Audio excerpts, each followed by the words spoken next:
Hello dear student, কেমন আছো? I hope প্রত্যেকে শুধু ভালো না, ভীষণ ভালো আছো। স্ক্রিনের ওপর যে প্রশ্নটা দেখা যাচ্ছিল, এই প্রশ্নটা আমাদের এসএসসি সিজিএল 2022 সালে আসছিল। সো প্রশ্নটা কি বলেছে প্রথমে একটু পড়ে নিই। In triangle ABC, M is the mid point of the side AB, N is a point in the interior of triangle ABC such that CN is the bisector of angle C and CN perpendicular NB. What is the length of MN if BC equal to 10 cm and AC equal to 15 cm?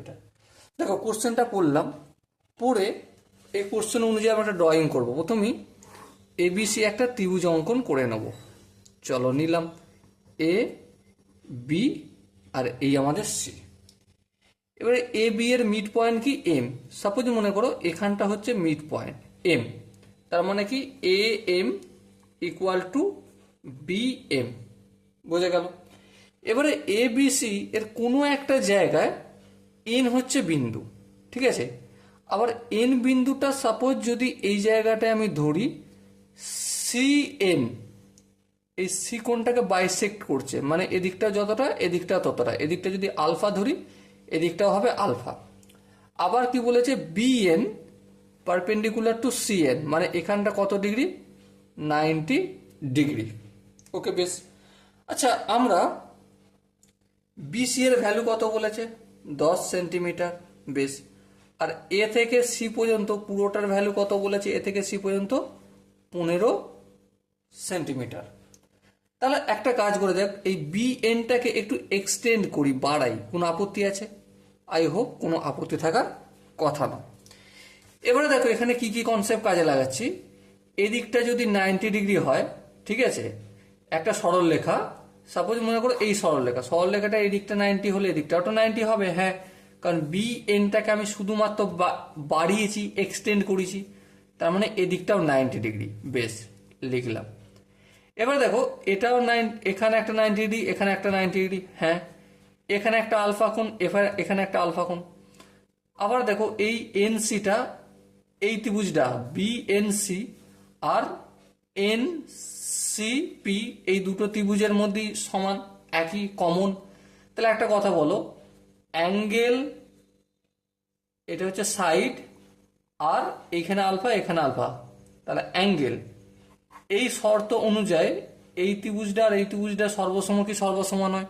হ্যাঁ ঠিক, সর্বসম।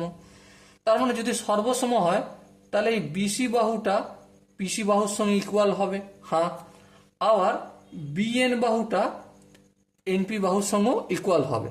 এবারে এখানটাই এই যে equal হবে কথাটা বললাম, এখানে ভীষণ ইম্পর্টেন্ট জিনিস। বিসিটা কত দৈর্ঘ্য, 10 সেন্টিমিটার। এনপিটা কত তাহলে দৈর্ঘ্য হবে, যেহেতু কি বললাম আমরা বিসি, এই বিসি ইকুয়াল টু পিসি। একটু ভালো করে লিখি, এই বিসিটা ইকুয়াল হবে, বিসিটা ইকুয়াল হবে এনপি এর সাথে। তাহলে আমরা কি বলতে পারি, এনপিটার দৈর্ঘ্য কতটা হবে, তাহলে অতএব এনপি ইকুয়াল টু 10 সেন্টিমিটার। হ্যাঁ ঠিক, 10 সেন্টিমিটার।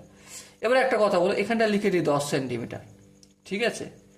এবার এ থেকে সি পর্যন্ত টোটাল কতটা দৈর্ঘ্য, টোটাল ছিল 15, তার মধ্যে এখানটার দৈর্ঘ্য কতটা, 10, তাহলে এখানটার দৈর্ঘ্য কতটা হবে, অবভিয়াসলি 5 সেন্টিমিটার। বেশ। এবারে দেখো এ বিপি, ট্রায়াঙ্গেল এ বিপি, এই ত্রিভুজের একটা দেখো এরকম করে অঙ্কন যদি করি, এখানটা হচ্ছে বি, এখানটা হচ্ছে এ, আর এখানটা হচ্ছে পি। এ থেকে পি পর্যন্ত কত, 5 সেন্টিমিটার। চলো 5 সেন্টিমিটার এগুলাম। এমটা কোন জায়গায় আছে, এ আর বি এর মিড পয়েন্ট, তাহলে এ বি এর মিড পয়েন্ট হচ্ছে এম। ওকে। আচ্ছা, এনটা কোন জায়গায় রয়েছে, এনটা এমন ভাবে রয়েছে, দেখো আমরা বলে গেছি যে এই ত্রিভুজটা যেহেতু ইকুয়াল, সেহেতু এই বাহুটা আর এই বাহুটা ইকুয়াল, আর এই বাহুটা আর এই বাহুটা ইকুয়াল হবে।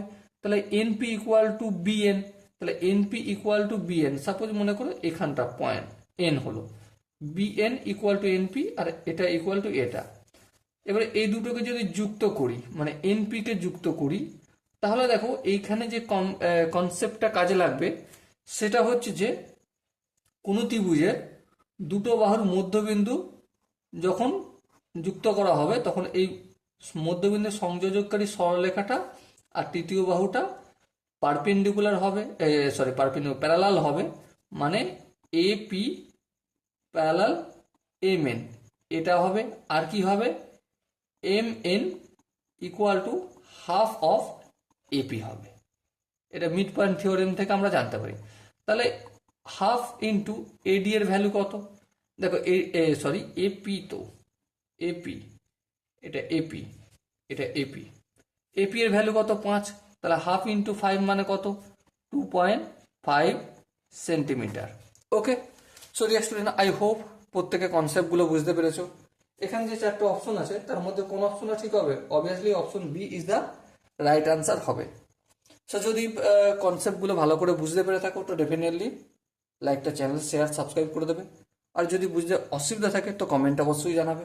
সো দেখা হচ্ছে পরবর্তী সেশনে, ততক্ষণ পর্যন্ত ভালো থেকো, সুস্থ থেকো এবং জয় হিন্দ।